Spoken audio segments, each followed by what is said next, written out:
Red టీవీలో మీ వ్యాపార ప్రకటనల కోసం ఈ నంబర్ ని సంప్రదించండి 6281747728. Hi viewers, welcome to our channel. ప్రస్తుతం మనతో పాటు సీనియర్ జర్నలిస్ట్ దాము బాలా సార్ వారితో మాట్లాడదాం. నమస్కారం సార్. నమస్తే సార్, నిన్న బీజేపీ అనౌన్స్ చేసిన ఎంపీ అభ్యర్థుల లిస్టులో రఘురామకృష్ణరాజు గారు పేరు లేకపోవడం చూస్తున్నాం. అయితే ఇప్పుడు ఆయన దీనికి కారణం జగన్మోహన్ రెడ్డి గారు అని చెప్పేసి ఆయన మీద విమర్శలు చేస్తున్నారు. మరి ఇప్పుడు ఆయన ఏం చేసే ఛాన్స్ ఉంది? టీడీపీలోకి వెళ్లే ఛాన్స్ ఏమన్నా ఉందా? టీడీపీ అక్కడి నుంచి కాకుండా వేరే ఎక్కడి నుంచి అయినా సీట్ ఇచ్చే అవకాశం ఏమైనా కనిపిస్తుందా? నిన్న బీజేపీ మొత్తం దేశవ్యాప్తంగా 111 మందితో కూడిన జాబితా వచ్చింది. అందులో ఆంధ్రప్రదేశ్లో 6 ఎంపీ సీట్లకు గాను అభ్యర్థులను ప్రకటించారు. అరకు కొత్తపల్లి గీత, అనకాపల్లి సీఎం రమేష్, నరసాపురం భూపతి రాజు శ్రీనివాస్ వర్మ, తిరుపతి వరప్రసాదరావు, రాజంపేట కిరణ్ కుమార్ రెడ్డి, రాజమండ్రి దగ్గుపాటి పురంధరేశ్వరి.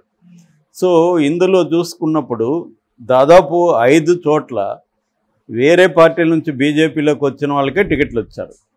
ముందు నుంచి బీజేపీలో ఉన్న వాళ్ళకి రాలా. ఒకే ఒక్క నరసాపురంలో ఈ భూపతి రాజా శ్రీనివాస వర్మ మాత్రమే ఎప్పటి నుంచో బీజేపీ.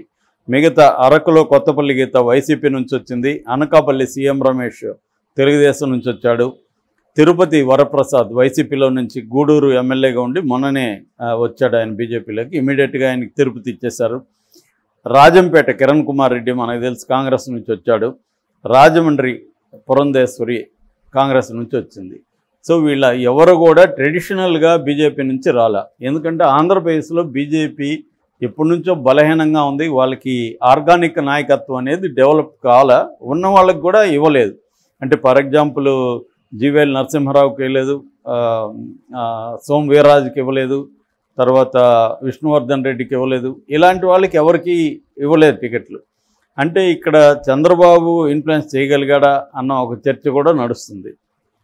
ఏదేమైనా వైసీపీ నుంచి వచ్చిన ఇద్దరికి ఇచ్చారు, కాంగ్రెస్ నుంచి వచ్చిన ఇద్దరికి ఇచ్చారు, తెలుగుదేశం నుంచి వచ్చిన ఒక అతనికి ఇచ్చారు.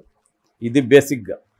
సో అయితే ఇప్పుడు మన టాపిక్ ఏంటంటే, మామూలుగా నరసాపురంలో ఇప్పటి వరకు ఒక హంగామా చేస్తూ ఒక రౌడీలాగా తొడలు కొడుతూ నేను ఇక్కడ నిలబడుతున్నాను, నాకు ఎదురు ఎవడో మీరు తేల్చుకోండి జగన్కి ఛాలెంజ్ విసురుతూ వస్తున్న రఘురామకృష్ణరాజు అందరూ ఏమనుకున్నారంటే బీజేపీ టికెట్ 100% ఇస్తుంది అని అనుకున్నారు. మొన్న కూడా ఆయన మధ్య కూడా ఉమ్మడి సభ, జెండా సభ జరిగింది కదా, తెలుగు సేన జెండా సభలో కూడా తాడేపల్లిగూడెంలో. అప్పుడు కూడా చంద్రబాబు పవన్ కళ్యాణ్ ఎదురుగానే ఆయన నేను అక్కడి నుంచి పోటీ చేయబోతున్నాను, ఏ పార్టీ అనేది తర్వాత చెప్తానని కూడా అన్నాడు ఓపెన్గా. సో అప్పుడు అందరూ ఏమనుకున్నారంటే ఇది బీజేపీ, నరసాపురం బీజేపీ అడుగుతుంది కాబట్టి బీజేపీ నుంచి ఇస్తుందని. నిజానికి రఘురామకృష్ణరాజు ఏ పార్టీ, వైసీపీలో ఉన్నాడు ఇప్పటికి కూడా. ఈ మొన్ననే రిజైన్ చేశాడు ఈ మధ్య. సో వైసీపీలో ఉంటూ జగన్ని, వైసీపీని రోజు తిడుతూ రచ్చబండ ఇంకొక ప్రోగ్రాం పేరుతో చేస్తున్నాడు. అయితే దానివల్ల ఎవరికి ఉపయోగం? చంద్రబాబుకు ఉపయోగం ప్రధానంగా, బీజేపీకి ఏం ఉపయోగం లేదు. కాబట్టి బీజేపీ ఎందుకు ఇవ్వాలి అతనికి అనేది ఒక పెద్ద క్వశ్చన్ మార్క్. ఎందుకంటే అతను బీజేపీలో జాయిన్ అవ్వలేదు, బీజేపీకి ఏం ఉపయోగపడలేదు. కాబట్టి బీజేపీ ఇవ్వాల్సిన అవసరం లేదు. అతనికి ఇవ్వాల్సింది ఎవరు? తెలుగుదేశం ఇవ్వాలి, లేదా జనసేనకి ఇవ్వాలి. వీళ్ళిద్దరికీ అతను ఉపయోగపడింది. ఎందుకంటే అతను ముందు నుంచి కూడా తెలుగుదేశం మీడియానే అతన్ని రోజు ఫోకస్ చేసింది. సో వీళ్ళిద్దరు ఇవ్వకుండా బీజేపీ ఎందుకు ఇవ్వాలనేది ఫస్ట్ ప్రశ్న.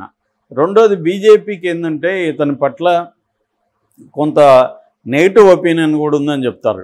ఇతను బీజేపీకైనా కాదు, ఏ పార్టీకైనా కూడా ఇతన్ని కొంచెం మనకు ఉపయోగించుకుందాం, కానీ ఇతన్ని మనం పార్టీలోకి తీసుకుంటే మనకు లేనిపోని తలనొప్పులు వస్తాయనే ఒక భయం ఉండే అవకాశం ఉంది. ఎందుకంటే వైసీపీ నుంచి గెలిచి వైసీపీ నుంచి దూరం రాకుండా వైసీపీకి యాంటీగా రోజు మాట్లాడడం వల్ల ఏమైందంటే ఇతను డిపెండబుల్ కాదు, రేపొద్దున మనకు కూడా ఇలా చేయడానికి గ్యారంటీ ఏముంది అన్న ఒక అభిప్రాయం అయితే వచ్చే అవకాశం ఉంది.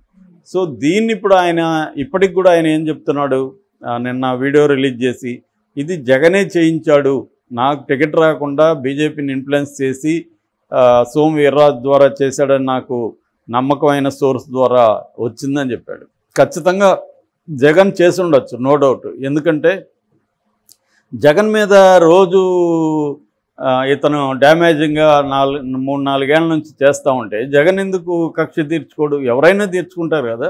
మామూలుగా చాలామంది కామన్ పీపులే ఇతని పట్ల ఎవడు సార్ వీడు ఇంత ఘోరంగా మాట్లాడుతున్నాడు, జగన్ ఏం చేస్తున్నాడు, ఇతన్ని ఏమి చేయలేకపోతున్నాడు అని కూడా అడిగిన వాళ్ళు ఉన్నారు.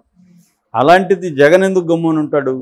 సో కాబట్టి ఇతనికి ఎట్టి పరిస్థితుల్లో రాజకీయాల నుంచే ఇతన్ని తొక్కేయాలనేది జగన్ కూడా అనుకుంటాడు కదా. జగన్ మాట్లాడట్లేదు, మీరు మాట్లాడుతున్నారు. ఇతను కూడా నేను అధపాతాలని తొక్కేస్తా జగన్ అని కూడా నిన్న మాట్లాడినాడు. మరి నువ్వు అధపాతాలని తొక్కేస్తానని నువ్వు మాట్లాడినప్పుడు అవతలో నిన్నెందుకు తొక్కకూడదు? సో ఇక్కడేమి అంటే నేను దొక్కితే అది న్యాయం, అవతలోడు దొక్కితే అన్యాయం అని ఎలా మాట్లాడతారు? సో ఆ యాంగిల్లో ఇతను మాట్లాడుతున్నాడు. ఇప్పటికి కూడా అతను ప్రశ్నించాల్సింది ఏంటంటే తెలుగుదేశం వాళ్ళనే ప్రశ్నించాలి, నాకెందుకు మీరు టికెట్ ఇవ్వలేదని. కానీ ప్రశ్నిస్తే అది కూడా పోతుందని ఒక భయం ఉంది ఆయనకి. ఎందుకంటే ఆయన ఇండిపెండెంట్కి పోటీ చేసి గెలిచే పరిస్థితి. నిజంగా దమ్ము ధైర్యం ఉండేవాడైతే నాకు అసలు ఎవడూ టికెట్ ఇవ్వద్దండి, నేను రఘురామకృష్ణరాజు నా వల్ల నేను గెలిచాను వైసీపీలో, వైసీపీ నాకు పీకిందేమీ లేదు అని ఎప్పటి నుంచి అంటున్నాడు. కాబట్టి ఇది గోల్డెన్ ఛాన్స్ ఆయనకి, నేను నిలబడి గెలిచి చూపిస్తాను అని చెప్పి చేయొచ్చు. అది చేయలేడు, దమ్ము ధైర్యం లేదు. ఎందుకు లేదంటే ఆయన ఎప్పుడు ఆ నియోజకవర్గాల ప్రజల కోసం ఏమీ చేసింది ఏమీ లేదు. చేసింది ఏమన్నా ఉంటే అది చెప్పుకోవాలి కదా, అదేం చెప్పట్లేదు. ఇప్పటికి కూడా జగన్ని ఓడిస్తాను, జగన్ని అధపదాలను తొక్కేస్తానని పవన్ కళ్యాణ్ భాష మాట్లాడుతున్నాడు తప్ప నేను నా ప్రజల కోసం ఇది చేశాను, అందుకని నేను ధైర్యంగా ఇప్పుడు ప్రజల్లో నిలబడి ఓటు అడుగుతాను అన్న ఒక ధైర్యము, కాన్ఫిడెన్సు, దమ్ము ధైర్యం లేదు అతను. అందుకని ఇప్పుడు కూడా ఎంతసేపటికి జగన్ని తిట్టడం, నేను మళ్ళీ ఒక రకమైన అతను ఏంటంటే డీలా పడిపోయి మాట్లాడుతున్నాడు. జగన్ సక్సెస్ అయ్యే టెంపరీగా నేను ఓడిపోయాను అని అన్నాడు. ఇక్కడ ఓటమి గెలుపు కాదు, నీ రోల్ నువ్వు ప్లే చేసావా, ఒక ఎంపీగా నువ్వు చేయాల్సిన పని చేసావా, ఎంపీగా నువ్వు నర్సాపురం ప్రజలకి ఏం చేశావు, అది చెప్పుకోలేని పరిస్థితి ఉన్నప్పుడు ఇంకా అతనికి ఎందుకు ఎవడైనా టికెట్ ఇవ్వాలి? సో అందుకని ఇప్పుడు ఉన్న ఆప్షన్ ఏంటంటే అతనికి తెలుగుదేశంలో చేరడం. తెలుగుదేశంలో మరి చేర్చుకుంటాడా ఇతను చంద్రబాబు? చేర్చుకోవడం వల్ల అతనికి ఏం ఉపయోగం? చంద్రబాబు ఒకే ఒక కారణంతో చేర్చుకోవచ్చు. అతను ఏమన్నా నేను ఒక 200 కోట్లు ఖర్చు పెడతానని కానీ చంద్రబాబుకి హామీ ఇవ్వగలిగితే చంద్రబాబు చేర్చుకుంటాడు. ఎందుకంటే చంద్రబాబు ప్యాటర్న్ అంతా కూడా విపరీతంగా డబ్బులు ఉన్న వాళ్ళకే ఇస్తున్నాడు. ఎందుకంటే జగన్ ఏమో తన ఎవడికి ఇచ్చినా కూడా తన డబ్బులు ఖర్చు పెట్టగలరు, తీస్తాడు. జగన్ డబ్బులు ఉంది తీస్తాడు, చంద్రబాబు దగ్గర డబ్బులు ఉంది తీయడు. కాబట్టి డబ్బులు ఖర్చు పెట్టే వాళ్ళకి సీట్లు ఇస్తున్నాడు. చాలా చోట్ల అదే జరుగుతుంది. ఇప్పుడు ఫర్ ఎగ్జాంపుల్ గుంటూరులో కావచ్చు ఎంపీగా, అనంతపురం జిల్లాలో కావచ్చు, అనేక చోట్ల తను డబ్బులు ఎవడైతే ఖర్చు పెట్టగలడో, గుడివాడలో వెనుగండ్ల రాము కావచ్చు, నాని కావచ్చు, చిన్ని విజయవాడలో, ఇలాగా 150-200 కోట్ల ఖర్చు పెట్టగలిగిన వాళ్ళకే ఎంపీ టికెట్లు ఇస్తున్నాడు చంద్రబాబు. కాబట్టి ఇతను కూడా రేపొద్దున నేను ఒక 200 కోట్లు ఖర్చు పెట్టుకోగలనంటే ఇచ్చే అవకాశం ఉంది. అది ఎక్కడ? విజయనగరంలో. విజయనగరం ఎంపీ సీటు ఖాళీగా ఉంది. యాక్చువల్గా విజయనగరం ముందు నుంచి కూడా బీజేపీ అడిగింది, బట్ ఫైనల్గా బీజేపీ రాజమండ్రి కోసం విజయనగరం వదులుకునింది.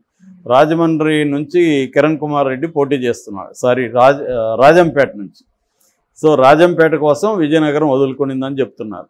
సో విజయనగరంలో ఖాళీగా ఉంది. గతంలో విజయనగరంలో అశోక్ గజపతిరాజు ఎంపీగా గెలిచారు. ఎందుకంటే అక్కడ కొంత క్షత్రియ సామాజిక వర్గం కూడా బలంగానే ఉంటుంది. సో ఇప్పుడు అక్కడ విజయనగరం అసెంబ్లీ నుంచి కూడా అశోక్ గజపతిరాజు కూతురే పోటీ చేస్తుంది. యాక్చువల్గా విజయనగరంకి కళా వెంకట్రావుని పోటీ చేయమని చంద్రబాబు అడిగాడు. యాక్చువల్గా కళా వెంకట్రావు ఏమో హెచ్ఎర్ల నుంచి అనుకున్నాడు, బట్ హెచ్ఎర్ల బీజేపీకి వెళ్ళింది. సో హెచ్ఎర్లలో ఆయన పోటీ చేయలేడు, ఎందుకంటే ఆయన సొంత నియోజకవర్గం అది. కాబట్టి చంద్రబాబు ఏంటంటే నువ్వు విజయనగరంకి వెళ్ళంటే కళా వెంకట్రావుకి ఇష్టం లేదని చెప్తున్నారు. సో విజయనగరంకి ఒక ఛాన్స్ ఉంది. ఎవరికి? మన రఘురామరాజుకి. రెండవ ఛాన్సు అసెంబ్లీ ఉండి నుంచి ఉంది. ఉండి ఏమో నర్సాపురం నియోజకవర్గానికి కిందకి రాదు, కానీ అక్కడ ఛాన్స్ ఉంది. ఈ రెండు ఉన్నాయి. మరి విజయనగరం ఇస్తాడా, ఉండి ఇస్తాడా, అసలు ఇస్తాడా, ఆయన్ని టీడీపీలోకి చేర్చుకుంటాడా?